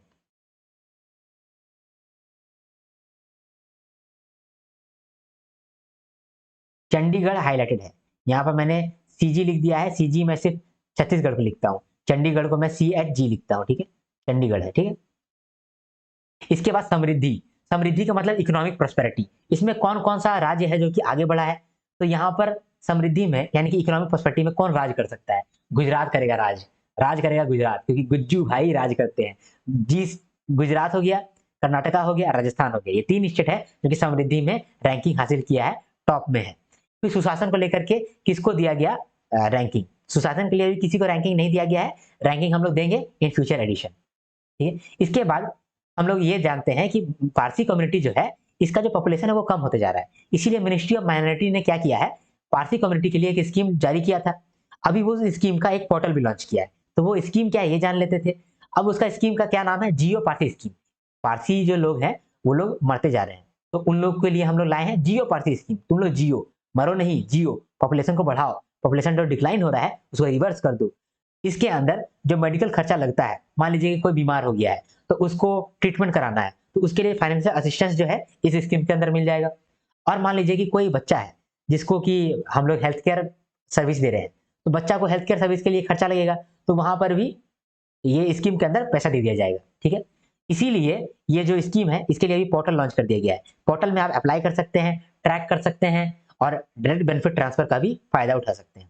ठीक, इसके बाद हम लोगों ने देखा कि इंडिया का एमएसएमई और यूएसए का एमएसएमई आपस में एमओयू साइन किया है, ताकि एक्सपर्टीज जो है उसका एक्सचेंज हो पाए, जो भी एमएसएमई का इश्यूज है वो सॉल्व हो पाए और वुमेन एंटरप्रेन्योर्स आगे बढ़ पाए। ठीक है, तो मिनिस्ट्री ऑफ एमएसएमई और यूएसए का स्मॉल बिजनेस एडमिनिस्ट्रेशन, ये लोग दोनों मिलकर के एमओयू साइन किया है, ताकि एमएसएमई का इश्यूज पे काम हो सके, एक्सचेंज हो पाए एक्सपर्टीज को, और जो भी वुमेन लेड ऑर्गेनाइजेशन है वो लोग का भी डेवलपमेंट हो पाए। इसके बाद हम लोग देखें कि एक ऐप लॉन्च हुआ है। ऐप का क्या नाम है? Flood watch India. ये ऐप का वर्जन 2 लॉन्च हुआ है। वर्जन 1 तो ऑलरेडी था, लेकिन वर्जन 2 अभी लॉन्च किया गया है। ये जो ऐप है ये मिनिस्ट्री ऑफ जल शक्ति के द्वारा लॉन्च किया गया है, लेकिन इस ऐप को बनाया किसके द्वारा गया था? सेंट्रल वाटर कमीशन के द्वारा बनाया गया था। इस वर्जन 2 में क्या फायदा है? इस वर्जन 2 में हम लोग रियल टाइम फ्लड को मॉनिटर कर सकते हैं। अगला 7 दिन का हम लोग फोरकास्ट देते हैं इस ऐप के अंदर। हम लोग डेटा कहां से लेते हैं? पहले हम लोग 392 फ्लड मॉनिटरिंग स्टेशन से डेटा लेते थे और तब जाकर के ये फोरकास्ट प्रेजेंट करते थे। लेकिन अभी हम लोग डेटा को और जगह से लेने लगे, ज्यादा डेटा को बढ़ा दिए। अब 592 फ्लड मॉनिटरिंग स्टेशन से हम लोग डेटा लेते हैं और फिर हम लोग डेटा को पब्लिश करते हैं। ठीक है, और 150 मेजर रिजर्वियर से भी हम लोग लेते हैं, क्योंकि हम लोग ये जानते हैं कि रिजर्वियर जब फूटता है ना तो फ्लड आ जाता है, तो रिजर्वियर का भी डेटा हम लोग ध्यान में रखते हैं। हम लोग जो है सैटेलाइट का भी इस्तेमाल यहाँ पर करते हैं, ठीक है। इसके बाद पेंशन को लेकर के एक भविष्य पोर्टल जारी किया गया, ठीक है। जो भी ओल्ड एज के लोग हैं उन लोगों को बहुत डिले फेस करना पड़ता था पेंशन को लेकर के, पेंशन उन लोगों को मिल ही नहीं पाता था। तो सब कुछ ठीक ठाक करने के लिए एक पोर्टल लॉन्च किया गया जिसका नाम है भविष्य पोर्टल। इसमें जो भी सेंट्रल सिविल मिनिस्ट्री है या कोई डिपार्टमेंट है, ये लोग जो है वो मैंडेटरीली इस पोर्टल के अंदर आएगा और जो भी ओल्ड एज के लोग हैं उनको फायदा पहुंचाएगा, ठीक है। ये जो स्कीम है किसके द्वारा लॉन्च किया गया है? Ministry of personnel public grievances and pension, ठीक है। इसके बाद हम लोग देखें कि नेशनल हेल्थ अथॉरिटी और Maharashtra university of health sciences ने एक एमओयू साइन किया है, जिसके अंदर जो Maharashtra university of health sciences है ये एक फाउंडेशन कोर्स बनाकर देगा डिजिटल हेल्थ के ऊपर। ये डिजिटल हेल्थ एजुकेशन के ऊपर एक फाउंडेशन कोर्स बना करके देगा, जिससे कि एनएचए जो है वो आगे पहुंचाएगा इस कोर्स को, ठीक है। तो ये जो कोर्स बन रहा है ये कौन बनाएगा? जो लीडिंग डॉक्टर्स है, जो बड़े बड़े डॉक्टर्स है, वही इसको बनाएंगे। तो Maharashtra university of health sciences जो है वो कोयटा फाउंडेशन के साथ मिलकर के ये कोर्स बना रहा है, ठीक है। और ये कोर्स किसके द्वारा बनाया जाएगा? इस कोर्स में कौन पढ़ाएगा? इस कोर्स में जो भी लीडिंग डॉक्टर्स है वो पढ़ाएंगे। किसको पढ़ाएंगे? अदर डॉक्टर्स को और हेल्थ प्रोफेशनल्स को। तो इसीलिए जो MUHS है यानी कि Maharashtra university of health sciences है, ये फाउंडेशन कोर्स बना करके एनएचए को दे देगा, और एनएचए जो है वो बाकी डॉक्टर्स को देगा, हेल्थ प्रोफेशनल को देगा, ताकि वो लोग के पास भी ज्यादा इंफॉर्मेशन आए। इसके बाद हम लोग देखें कि पंचायती राज इंस्टीट्यूशन के लिए हम लोग एक प्लेटफॉर्म लॉन्च किए हैं, नाम है मल्टीलिंगुअल ई ग्राम स्वराज पोर्टल, ठीक है। मल्टीलिंगुअल इसीलिए कहते हैं क्योंकि हम लोग यहाँ पर अलग अलग भाषा में ये प्लेटफॉर्म अवेलेबल करवाएंगे, क्योंकि हम लोगों ने कोलैबोरेशन किया है भाषिनी के साथ। या अगर भाषिनी के साथ हम लोग कोलैबोरेट किए हैं, इसीलिए हम लोग 22 शेड्यूल लैंग्वेज में यह प्लेटफॉर्म को अवेलेबल करवा पा रहे हैं। ई ग्राम स्वराज क्या होता है? यहाँ पर हम लोग जो भी पंचायती राज इंस्टीट्यूशन होता है उसका डिजिटल मैनेजमेंट करते हैं और प्लानिंग करते हैं। प्लानिंग के अंदर क्या क्या आता है? इसके अंदर 6 मॉड्यूल है, ठीक है। Panchayat profiling, planning, progress reporting, accounting, asset directory, user management. यहाँ पर मैंने 6 मॉड्यूल यहाँ पर लिखा है, ठीक है। इसके बाद ministry of agriculture and farmer welfare ने एक फेलोशिप प्रोग्राम लाया है एशियान और इंडिया के बीच में। एशियान और इंडिया के बीच में एक फेलोशिप प्रोग्राम आया है for higher education in agriculture and allied sector. तो एशियान कंट्री के जो भी स्टूडेंट्स है जिनको हायर स्टडीज परस्यू करना है इंडिया में, तो उसके लिए हम लोग 50 फेलोशिप लेकर के आने हैं अगले 5 सालों में। हर साल हम लोग 10 फेलोशिप बांटेंगे। फेलोशिप का क्या मतलब होता है? इसके अंदर हम लोग एक तरह का ये इंटर्नशिप है कि अगर एशियन कंट्री से कोई यहाँ पढ़ने आएगा तो उसका बहुत सारा फैसिलिटी हम लोग देंगे, फाइनेंशियल फैसिलिटी भी हम लोग देंगे। तो कोई भी अगर एग्रीकल्चर एंड अलाइड सेक्टर को पीजी स्टडीज करने आएगा तो उस केस में हम लोग फेलोशिप उसको देंगे। कौन फंड करेगा इस प्रोग्राम को? एशियन इंडिया फंड, ठीक है। ये कब स्टार्ट होने वाला है? 2024 से 25 अभी स्टार्ट होने वाला है। इसके बाद हम लोग देखें इंडिया रैंकिंग्स को। तो इंडिया रैंकिंग जो है वो मिनिस्ट्री ऑफ एजुकेशन के द्वारा रिलीज किया जाता है, लेकिन ये बेस्ड होता है NIRF पे, नेशनल इंस्टीट्यूशनल रैंकिंग फ्रेमवर्क पे। अब ये जो नेशनल इंस्टीट्यूशन रैंकिंग फ्रेमवर्क पे बेस्ड है ये रैंकिंग्स, तो जो NIRF है तो ये किस पे बेस्ड है? ये क्या चीज देख करके कोई भी इंस्टीट्यूट को रैंकिंग देता है? तो ये 5 पैरामीटर चेक करता है, उसी के बेसिस पे ये रैंकिंग देता है NIRF। वो कौन सा 5 पैरामीटर्स है उसको भी जांच लेते हैं, उसको एक बार देख लेते हैं। नाम है टीचिंग लर्निंग एंड रिसोर्सेज। एक मिनट मुझे दीजिए। Teaching learning and resources, research and professional practices, graduational outcome, peer perception and outreach and inclusivity. तो ये 5 पैरामीटर को देख करके NIRF जो है वो अलग अलग इंस्टीट्यूशंस को, यूनिवर्सिटी को रैंक करता है। और अभी जो है NIRF पे बेस्ड इंडिया रैंकिंग्स आया है। इसको किसने लॉन्च किया है? मिनिस्ट्री ऑफ एजुकेशन ने लॉन्च किया है। यहाँ पर हम लोग 8 कैटेगरी पे और 8 सब्जेक्ट डोमेन्स पे अलग अलग यूनिवर्सिटी को रैंक करते हैं। तो 8 कैटेगरीज पे भी हम लोग अलग अलग रैंक कर रहे हैं, 8 सब्जेक्ट डोमेन्स को भी हम लोग अलग अलग रैंक कर रहे हैं। 8 कैटेगरीज में कौन कौन सा कैटेगरी आ जाता है? जैसे कि यूनिवर्सिटी, कॉलेजेस, ओपन यूनिवर्सिटी, इस तरीके का 8 कैटेगरी रहता है। इसके अंदर 2024 में 3 कैटेगरी ऐड किया गया है। वो 3 कैटेगरी कौन सा है? मतलब 8 कैटेगरीज में ही ये 3 कैटेगरीज भी आ गया, जो न्यूली एडेड है वो भी आ गया। वो 3 कैटेगरी कौन कौन सा है? State public university, open university, skill university. और 8 सब्जेक्ट डोमेन्स कौन कौन से हैं? Engineering, management, pharmacy. तो हम लोग देख लेते हैं कि रैंकिंग क्या है, ठीक है। रैंकिंग में क्या क्या रैंकिंग है? जब हम लोग ओवरऑल देख रहे हैं तो ओवरऑल सिनेरियो में नंबर 1 पे है IIT मद्रास, नंबर 2 पे है IIS और नंबर 3 पे है IIT बॉम्बे। यूनिवर्सिटी को लेकर के देखा जाए तो उस केस में नंबर 1 पे है IIS, नंबर 2 पे है JNU, नंबर 3 पे है जामिया मिलिया इस्लामिया। रिसर्च इंस्टीट्यूट को देखेंगे तो नंबर 1 पे है IIS, नंबर 2 पे है IIT मद्रास और नंबर 3 पे है IIT दिल्ली। स्टेट पब्लिक को देखा जाए तो नंबर 1 पे है अन्ना यूनिवर्सिटी। मैनेजमेंट को लेकर के देखा जाए तो पहला नंबर पे है IIM अहमदाबाद, दूसरा नंबर पे है बेंगलुरु, तीसरा नंबर पे है कजीकुड़े। ठीक है, मेडिकल को देखा जाए उस केस में एम्स दिल्ली नंबर 1 पे है। और एग्रीकल्चर एंड अलाइड सेक्टर को देखा जाए तो उस केस में नंबर 1 पे है agriculture research institute, Indian agriculture research institute. Innovation के क्षेत्र में IIT बॉम्बे नंबर 1 पे है और ओपन यूनिवर्सिटी के केस में इग्नू नंबर 1 पे है। तो यहाँ पर मैंने PIB को समराइज भी कर दिया। आशा करता हूँ कि ये वीडियो आपको समझ में आया हो। चलिए आप समराइज करते हैं जो भी हम लोगों ने आज देखा। CSIR ने MOU साइन किया है लघु उद्योग भारती के साथ। CSIR का क्या मतलब होता है? Council for scientific and industrial research, जो कि रिसर्च पे काम करते हैं। तो इन्होंने MOU साइन किया है लघु उद्योग भारती के साथ। ये जो लघु उद्योग भारती है ये सेक्शन 8 कंपनी है, यानी कि NPO है, नॉन प्रॉफिट ऑर्गेनाइजेशन है, और ये बाकी MSME के लिए एक ऑर्गेनाइजेशन है। तो CSIR इस MOU के अंदर 100 टेक्नोलॉजी नो हाउ प्रोडक्ट देगा 100 डेज के अंदर। किसको देगा? MSME को देगा थ्रू लघु उद्योग भारती। और इसके बदले में लघु उद्योग भारती जो है वो सजेशन देगा इन टेक्नोलॉजी इनोवेशन और मार्केट इनोवेशन कि किस तरीके से CSIR और रिसर्च कर सकता है। ठीक है, CSIR और लघु उद्योग भारती के बीच में एक MOU साइन हुआ जिसके अंदर जो CSIR है वो 100 टेक्नोलॉजी नो हाउ प्रोडक्ट देगा 100 डेज के अंदर। किसको? MSME को थ्रू लघु उद्योग भारती, क्योंकि लघु उद्योग भारती जो है वो सारे MSME का एक ऑर्गेनाइजेशन है, नॉन प्रॉफिट ऑर्गेनाइजेशन है, सेक्शन 8 कंपनी है।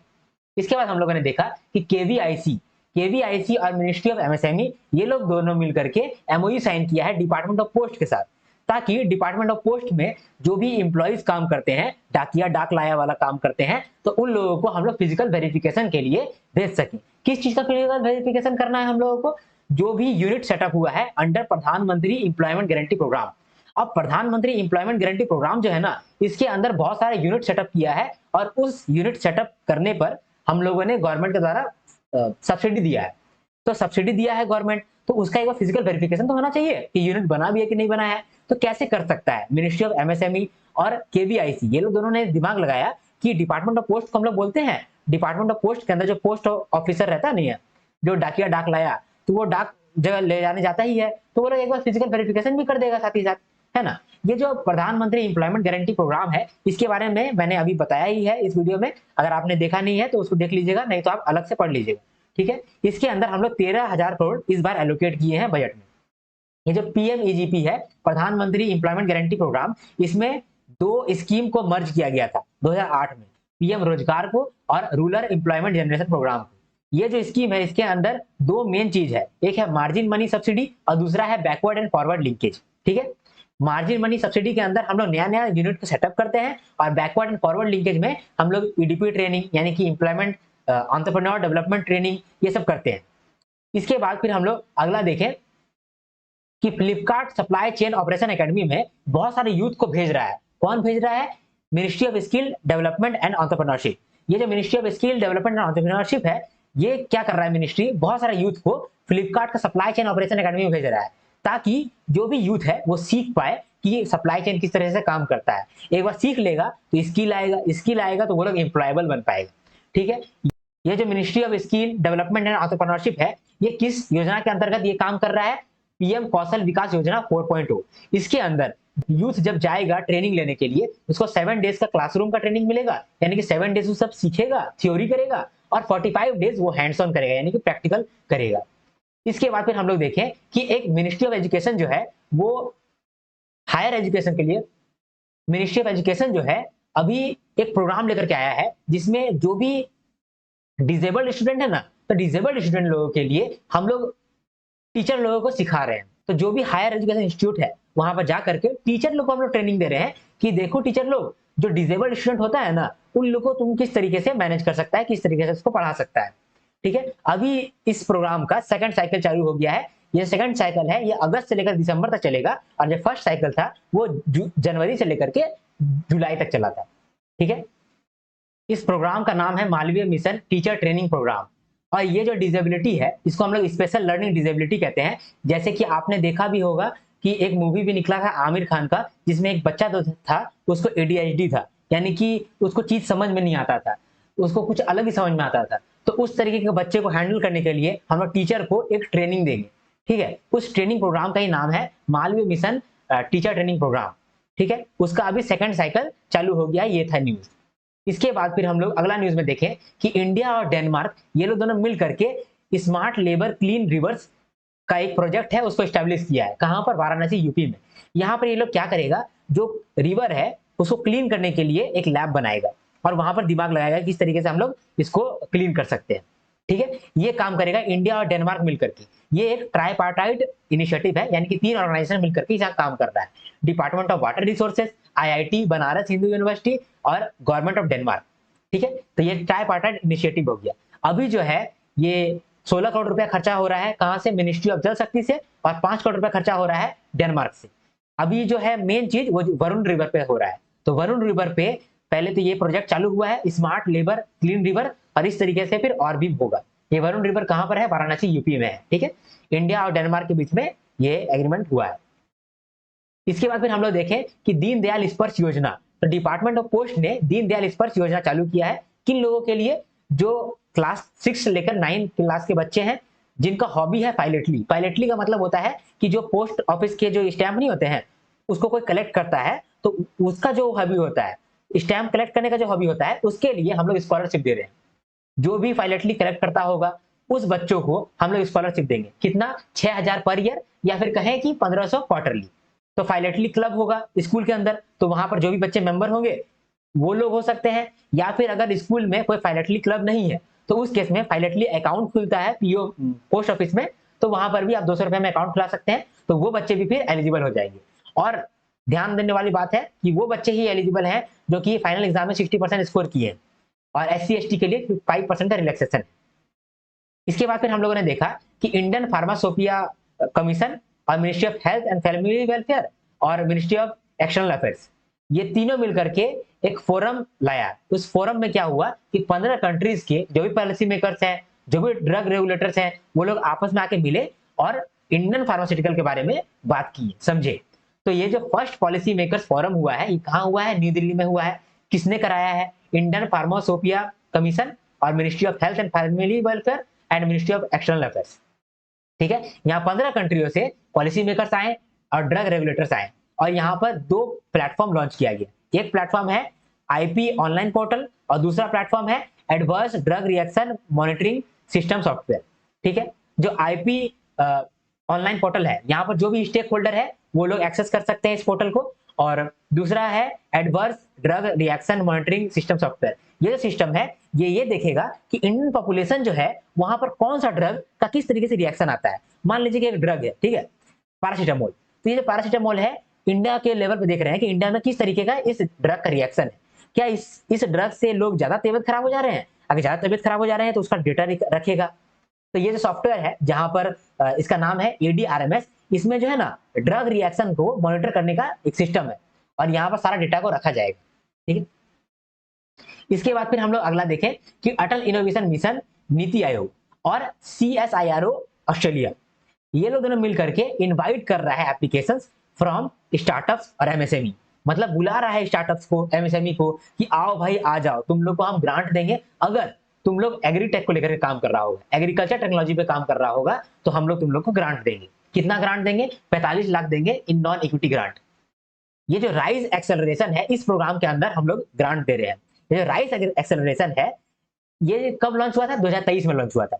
लेकिन राइज एक्सेलरेशन के अंदर हम लोग एक कोहर्ट बनाए हैं, यानी कि एक सेक्शन बनाए हैं जिसका नाम है क्लाइमेट स्मार्ट एग्रीटेक कोहर्ट। ये जो एग्रीटेक कोहर्ट है, ये 9 मंथ के लिए ड्यूरेशन है इसका। अक्टूबर 2024 में ये स्टार्ट हुआ था, और इस क्लाइमेट स्मार्ट एग्रीटेक कोहर्ट के अंदर ही हम लोग अभी दे रहे हैं ग्रांट 45 लाख का, ठीक है। तो अटल इनोवेशन मिशन, नीति आयोग और ऑस्ट्रेलिया का CSIRO, Commonwealth Scientific Industrial Research Organisation Australia, तो इंडिया और ऑस्ट्रेलिया दोनों मिलकर के MSME और स्टार्टअप को बुलाया है और बोल रहा है कि राइज एक्सेलरेशन के अंदर एक कोहर्ट है, यानी कि एक सेक्शन है क्लाइमेट स्मार्ट एग्रीटेक कोहर्ट, उसके अंदर हम लोग 45 लाख का ग्रांट देंगे, इसीलिए अप्लाई कर लो तुम लोग। ऐसा न्यूज था। फिर हम लोग अगला देखें कि 60 फेयर प्राइस शॉप को हम लोग चुने हैं और उनको बना दिए हैं जन पोषण केंद्र। जन पोषण केंद्र में वो लोग क्या करेगा, जो भी डीलर होता है, ठीक है, जो भी डीलर होता है वो और प्रोडक्ट बेचेगा। तो वो जो भी इसका इन्वेंट्री है उस इन्वेंट्री में और बेचेगा। जैसे अभी क्या बेचता है, चीनी बेचता है, तेल बेचता है, राइस बेचता है, वीट बेचता है, इतना ही कुछ बेचता है। तो अभी और भी कुछ चीज बेचने लगेगा, जैसे कि मिलेट्स, पल्सेस, डेयरी प्रोडक्ट और भी बेचने लगेगा। सरकार ये करवाना चाहता है ताकि जो भी फेयर प्राइस शॉप का डीलर होता है वो ज्यादा पैसा कमा पाए। कौन कौन सा स्टेट में ये चीज अभी पायलट प्रोजेक्ट में लागू हुआ है? गुजरात, राजस्थान, तेलंगाना, यूपी। गुरुजी ने ऊपर में तेल लगाया और राज किया, गुरुजी ने ऊपर में तेल लगाया और राज किया। तो गुजरात और राजस्थान, तेलंगाना, यूपी, ठीक है।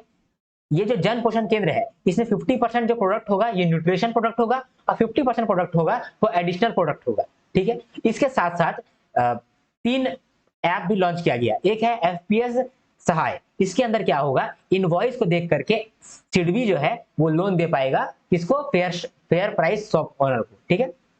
फिर है क्वालिटी मैनेजमेंट सिस्टम।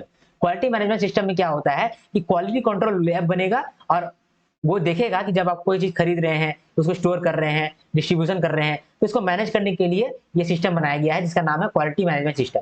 और लास्ट में है मेरा राशन ऐप 2.0, ठीक है। इसके बाद फिर हम लोगों ने देखा कि 27th नेशनल कॉन्फ्रेंस हुआ है ई गवर्नेंस पे, ठीक है। कहां पर हुआ है, मुंबई में हुआ है। यहाँ पर 16 अवार्ड्स दिए गए हैं और अवार्ड में ट्रॉफी दिया गया, सर्टिफिकेट दिया गया और इंसेंटिव दिया गया। जो गोल्ड मेडल दिया गया उसमें 10 लाख रुपए दिया गया और जो सिल्वर मेडल दिया गया उसको 5 लाख रुपए दिया गया। 5 कैटेगरी है जिसके अंदर ट्रॉफी दिया गया। पांचों कैटेगरी को आप याद रखिएगा। Government process reengineering, application of emerging tech for citizen centric services, district level initiative in e governance, research on citizen centric services by academic and research institute और लास्ट में replication on top technology solutions and initiatives. इसके अंदर बहुत सारा award दिया गया, 16 award दिया गया। लेकिन इसमें से कुछ अवार्ड जो है इंपॉर्टेंट है वो मैंने यहाँ पर रखा हुआ है, जैसे कि पोषण tracker, ministry of women and child development. फिर राज किशन साथी, ये किसको दिया गया, राजस्थान में दिया गया। झार जल पोर्टल किसको दिया गया, झारखंड में दिया गया। लैब मित्रा कहाँ दिया गया, यूपी में दिया गया। साथी किसको दिया गया, नागालैंड। और ट्रैफिक कंट्रोल के लिए किसको दिया गया, गुजरात। पीसीएमसी के लिए किसको दिया गया, Maharashtra. Surveillance for aquatic animal के लिए किसको दिया गया, आईसीएआर, ठीक है। इसके बाद फिर हम लोग अगला देखें, 25th women and man in India report. ये किसके द्वारा जारी किया गया है, मॉस्फी के द्वारा, ministry of statistics and programme implementation. इस रिपोर्ट में हम लोग जेंडर डिस्पैरिटी के बारे में बात किए हैं और कुछ एडवांसमेंट के भी बात की है। तो क्या क्या फीचर है, क्या क्या हम लोगों को मालूम चला इस रिपोर्ट के अंदर। सबसे पहले हम लोग देखें डेमोग्राफिक ट्रेंड की, मतलब पॉपुलेशन का क्या हाल है। तो हम लोग ये देखें कि 152 पॉपुलेशन हो जाएगा 2026 में। 2026 में हमारा जो पॉपुलेशन है वो 152 करोड़ हो जाएगा। उसके अंदर जो फीमेल्स है वो 48% रहेंगी।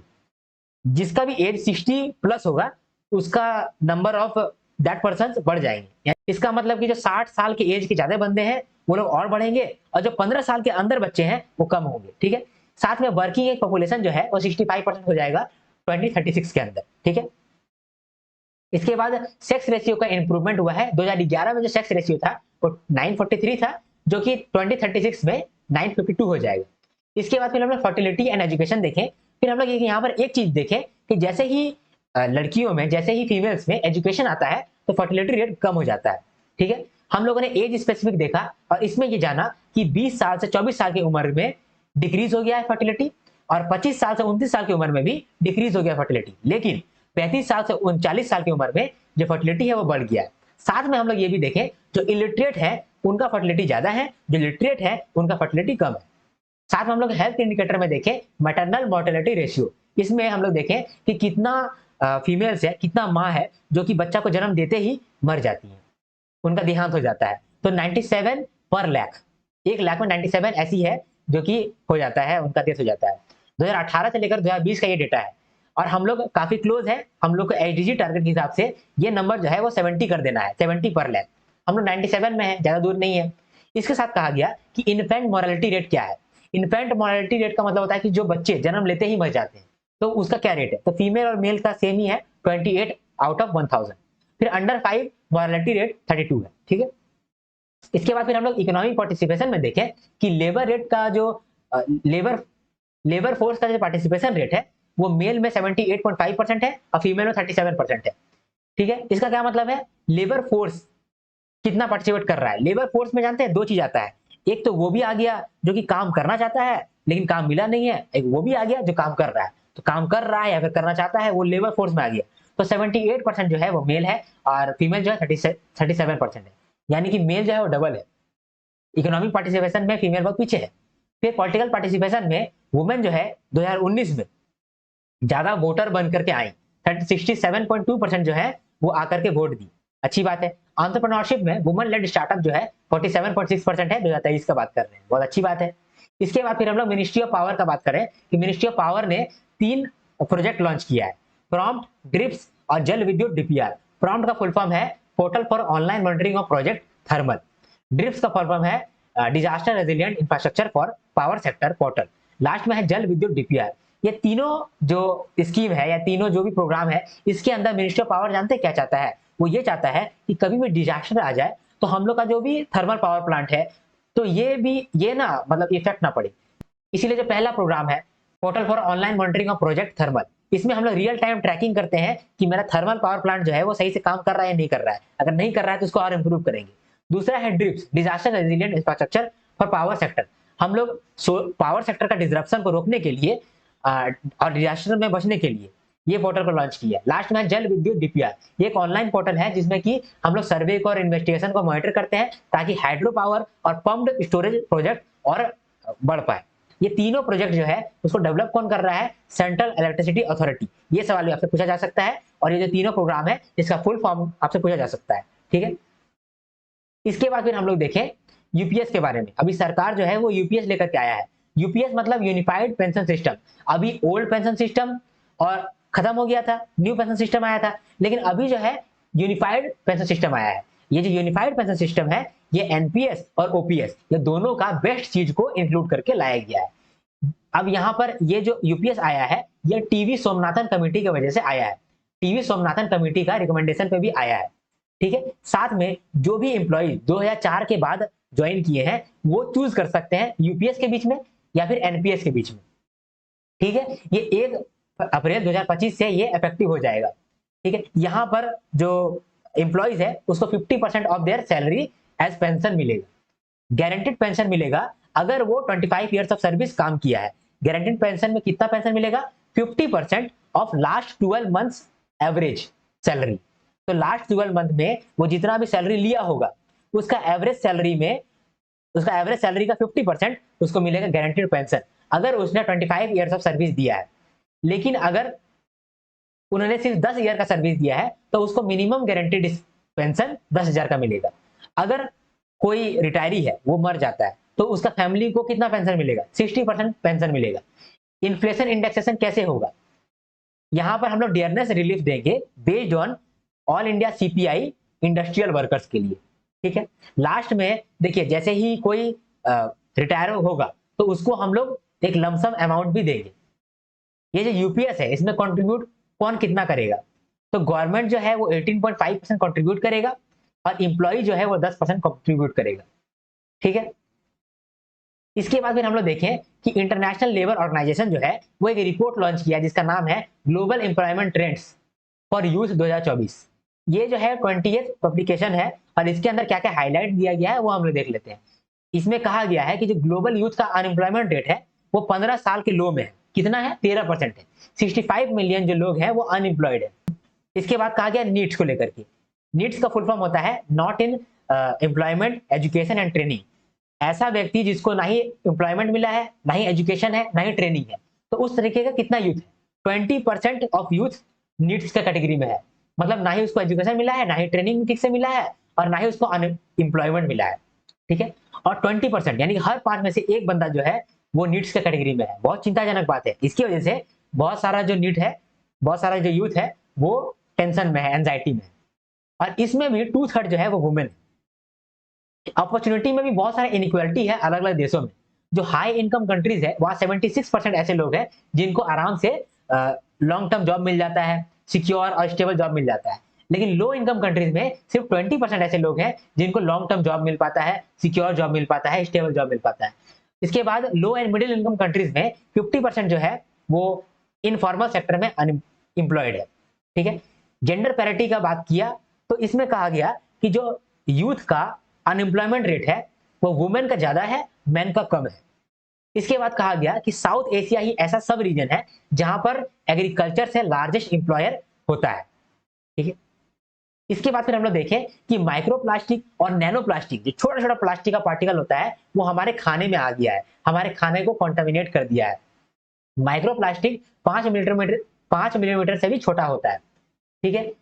फूड एंड एग्रीकल्चर ऑर्गेनाइजेशन ने ऐसा कहा था अपने रिसेंट रिपोर्ट में कि माइक्रोप्लास्टिक जो है वो चिंताजनक विषय बन गया है। यहाँ तक कि सुगर, सॉल्ट, यहाँ पर भी माइक्रोप्लास्टिक पाया जाता है। तो चिंताजनक बात है, क्योंकि इससे जो है लीवर भी खराब हो जाता है। तो इंडिया में एफएसएसआई ने एक प्लान बनाया। वो प्लान में वो उन्होंने कहा कि हम लोग जो है वो एक प्रोटोकॉल बनाएंगे ताकि चेक कर पाए कि माइक्रोप्लास्टिक और नैनो प्लास्टिक कहाँ तक पहुंचा है। उसके बाद जो भी लैब है, उन लैबों के बीच में हम लोग इंट्रा या फिर इंटर लैब कंपैरिजन करेंगे और लास्ट में ऐसा डेटा जनरेट करेंगे जिससे ये मालूम चले कि कंज्यूमर में कितना पहुंचा है ये कंटामिनेशन। ठीक है। इसको इंप्लीमेंट कौन कौन करेगा? CSIR, Indian institute of toxicology Lucknow, दूसरा ICAR, central institute of fisheries tech Kochi, और तीसरा बिट्स पिलानी। ठीक है। ये developed by central electricity authority जो है, ये नहीं रहेगा यहाँ पर। ठीक है। इसको यहाँ पर आप काट दीजिएगा। इसके बाद एक स्कीम लॉन्च हुआ है, विज्ञान धारा। ये जो विज्ञान धारा है, ये 3 स्कीम को मर्ज करता है। 3 स्कीम का क्या नाम है? Science and tech institution and human capacity building. ठीक है। दूसरा रिसर्च एंड डेवलपमेंट, तीसरा innovation, technology development and deployment. ये जो विज्ञान धारा है, इसको कौन, इसका नोडल एजेंसी है department of science and technology. इस स्कीम के अंदर हम लोग रिसर्च करने वाले हैं, डेवलपमेंट करने वाले हैं, साइंस को लेकर के, टेक्नोलॉजी को लेकर के। इसके लिए 10.5 थाउजेंड करोड़ एलोकेट किया गया है। यहाँ पर करोड़ मैंने नहीं लिखा है, वो आप ध्यान दीजिएगा। ठीक है। यहाँ पर करोड़ मैंने नहीं लिखा है, मैं अभी लिख देता हूँ। यहाँ पर करोड़ मैंने नहीं लिखा है, आप लिख लीजिएगा। रिसर्च का यहाँ बात होता है और फाइनेंशियल 2022 से लेकर 26 तक यह बात कहा जा रहा है। इसके बाद कहा गया कि डिपार्टमेंट ऑफ बायोटेक, क्या डिपार्टमेंट ऑफ बायोटेक ने बायो E3 पॉलिसी लाया है। डिपार्टमेंट ऑफ बायोटेक ने बायो E3 पॉलिसी लाया है। E3 का मतलब इकोनॉमी, इन्वायरमेंट और एम्प्लॉयमेंट। ठीक है। इस पॉलिसी के अंदर 6 थीमेटिक सेक्टर है। 6 सेक्टर पर हम लोग काम करेंगे। Bio based chemical and enzymes, functional foods and smart proteins, precision biotherapeutics, उसके बाद climate capture and utilisation and futuristics marine and space research. इसके बाद एक लखपति दीदी सम्मेलन हुआ, कहां पर? महाराष्ट्र में हुआ। ये जो लखपति दीदी है, ये कोई स्कीम नहीं है, ये एक आउटकम है डे NRLM का। इसके अंदर बहुत सारा फंड का बात होता है। ये फंड क्या है, इसके बारे में भी आपको नॉलेज होना चाहिए। तो एक सबसे पहला है वाइबिलिटी गैप फंडिंग। ये फंडिंग हम लोग इसीलिए देते हैं कि जो सेल्फ हेल्प ग्रुप है, वहां तक जो भी लोन है वो अच्छे से पहुंच पाए। मान लीजिए कि अभी हम 10 गो सेल्फ हेल्प ग्रुप को लोन दिए, लेकिन उसमें से 2 गो चुकता नहीं कर पाया क्योंकि बहुत गरीब था, चुकता नहीं कर पाया, तो बाकी 8 गो ही रहा। अब हम लोग 8 गो रिकवर हो पाया। ठीक है। अब 8 गो से हम लोग लोन को रिकवर कर पाए, तो अब हम लोग सिर्फ 8 ही को दे पाएंगे ना, 10 को तो नहीं दे पाएंगे अब। तो ये तो गड़बड़ वाला बात हो गया। इसीलिए सरकार वायबिलिटी गैप फंडिंग करके ये पैसा देता है, ताकि फिर से हम लोग 10 आदमी को दे पाए। ठीक है। अब जो वायबिलिटी गैप फंडिंग है, इसके अंदर हम लोग क्या करते हैं? कम्युनिटी इन्वेस्टमेंट फंड देते हैं। कम्युनिटी इन्वेस्टमेंट फंड देते हैं। किसको देते हैं कम्युनिटी इन्वेस्टमेंट फंड? CLF को। ठीक है। CLF का मतलब होता है क्लस्टर लेवल फेडरेशन। ये क्लस्टर लेवल फेडरेशन क्या होता है? ये क्लस्टर लेवल फेडरेशन ही सेल्फ हेल्प ग्रुप को पैसा पहुंचाता है। कैसे पहुंचाता है? पहले ये विलेज ऑर्गेनाइजेशन को देता है और विलेज ऑर्गेनाइजेशन अलग अलग सेल्फ हेल्प ग्रुप को देता है। तो जो VGF के अंदर हम लोग CLF को पैसा दे रहे हैं, यानी कि क्लस्टर लेवल फेडरेशन को पैसा दे रहे हैं, उसको हम लोग बोलते हैं कम्युनिटी इन्वेस्टमेंट फंड। ठीक है। और जो CLF है, यानी कि क्लस्टर लेवल फंड है, ये जब विलेज ऑर्गेनाइजेशन को पैसा देता है, उसको हम लोग बोलते हैं वल्नरेबिलिटी रिडक्शन फंड। ठीक है। और ये जो विलेज ऑर्गेनाइजेशन है, ये जब सेल्फ हेल्प ग्रुप को देता है पैसा, इसको हम लोग बोलते हैं रिवॉल्विंग फंड। ठीक है। तो ये जो कम्युनिटी इन्वेस्टमेंट फंड है, इसमें हम लोग कितना रुपया देंगे? 2.5 लाख पर सेल्फ हेल्प ग्रुप। और जब क्लस्टर लेवल फंड है, अब जो क्लस्टर लेवल फेडरेशन है, ये आगे विलेज ऑर्गेनाइजेशन को कितना रुपया देगा? 1.5 लाख पर सेल्फ हेल्प ग्रुप। इसको ही हम लोग वल्नरेबिलिटी रिडक्शन फंड भी कहते हैं। और लास्ट में सेल्फ हेल्प ग्रुप को हम लोग 25,000 से लेकर 30,000 का रिवॉल्विंग फंड देते हैं। ठीक है। इसके बाद फिर हम लोग देखें कि PM जनधन योजना, ये योजना जो है, ये अपना 10 साल पूरा कर लिया है। 2014 में ये चालू हुआ था। ये कितना अकाउंट इस स्कीम के अंदर बना है? इस योजना के अंदर कितना अकाउंट्स बना है, ये सवाल पूछा जा सकता है। तो 53 करोड़ अकाउंट्स बना है, जिसमें से 55% जो है वो वुमेन ने बनाया है। इस 56 करोड़ अकाउंट में से जो 66% अकाउंट है वो रूरल और अर्बन एरियाज का अकाउंट है। कितना डिपॉजिट्स हुआ है? 2 लाख करोड़ का डिपॉजिट्स हुआ है। डिजिटल ट्रांजैक्शन कितना हुआ है? 16,000 करोड़। ठीक है। उसके बाद एक्सपेंशन हुआ है एग्रीकल्चर इंफ्रास्ट्रक्चर फंड का। इसके अंदर हम लोग जो भी एलिजिबल हैं या फार्मर्स नहीं होगा, जो भी एलिजिबल बेनिफिशियरीज हैं उनको पकड़ते हैं और बोलते हैं देखो भाई तुम खर्चा करो और एक कम्युनिटी एसेट बनाओ फार्मिंग के लिए, जो कि फार्मिंग में मदद हो और फार्मिंग का प्रोडक्टिविटी को बढ़ा दे। ठीक है। तो फार्मर ही थोड़ी काम करेगा, फार्मर ही थोड़ी फार्मर एसेट बनाएगा। तो जो भी बेनिफिशियरी है जो बना सकता है उसको हम लोग बनाने के लिए पैसा देंगे और बोलेंगे कि तुम लोग फार्मिंग के लिए कुछ ऐसा एसेट बनाओ जो कि फार्मिंग का कैपेसिटी को बढ़ा दे, उसका प्रोडक्टिविटी को बढ़ा दे। साथ में हम लोग ये भी बोलते हैं कि जो भी हमारा प्रोसेसिंग प्रोजेक्ट था ना, पहले प्राइमरी और सेकेंडरी प्रोसेसिंग प्रोजेक्ट था, उसको भी हम लोग इंक्लूड कर दे रहे हैं एआईएफ के अंदर। ठीक है। और लास्ट में पीएम कुसुम जो है उसको भी हम लोग इंक्लूड कर दे रहे हैं एग्रीकल्चर इंफ्रास्ट्रक्चर फंड के अंदर। इसके साथ साथ एक नव संरक्षण नाम का भी इंक्लूड हुआ है यहाँ पर। ये क्या है? इसमें हम लोग क्रेडिट गारंटी देते हैं एफपीओ को। ठीक है। लास्ट में हम लोग देखते हैं कि 12 इंडस्ट्रियल नोड्स या फिर सिटीज बनाया जा रहा है 10 स्टेट्स में। ठीक है। ये 10 स्टेट्स का नाम आपको याद रहना चाहिए। मैंने आपको जो पीडीएफ दिया है वहां पर वो नाम दिया हुआ है, वहां से आप देख सकते हैं, नहीं तो मैं अभी यहाँ पर आपको बता भी देता हूँ। ठीक है। 10 स्टेट्स का क्या नाम है? उत्तराखंड, पंजाब, महाराष्ट्र, केरला, यूपी, बिहार, तेलंगाना, आंध्र प्रदेश और राजस्थान। इन्वेस्टमेंट कितना किया जाएगा? 12 इंडस्ट्रियल नोड्स बनाने के लिए 28,000 करोड़। ठीक है। ये जो इंडस्ट्रियल नोड है ये कैटलिस्ट बनेगा हमारा 2 ट्रिलियन एक्सपोर्ट्स का, जो कि हम लोग 2030 तक का टारगेट कर रहे हैं। ठीक है। तो यहाँ पर हम लोगों ने सब कुछ कवर कर लिया और अगस्त महीने का डन हो गया। ठीक है। अगस्त महीने का डन हो गया। आशा करता हूँ कि आप 2 बार रिवीजन कर लेंगे और आपको याद रहेगा। ठीक है। इसमें मेरा बहुत ज्यादा मेहनत जाता है, तो अगर आप मेरा मेहनत को अप्रिशिएट करना चाहते हैं तो एक लाइक कर दीजिए और एक कमेंट जरूर करिए कि आपको हेल्प हुआ। इससे मेरा मोटिवेशन 2 गुना बढ़ जाता है और 2 गुना क्या 20 गुना बढ़ जाता है। मैं बहुत खुश होता हूँ और मुझे बहुत ही सेटिस्फैक्शन मिलता है कि मेरा मेहनत जो है वो सही जगह पे काम आ पाया। ठीक है। अब हम लोग नेक्स्ट वीडियो में मिलेंगे, तब तक के लिए हर हर महादेव, शंभू शंकर।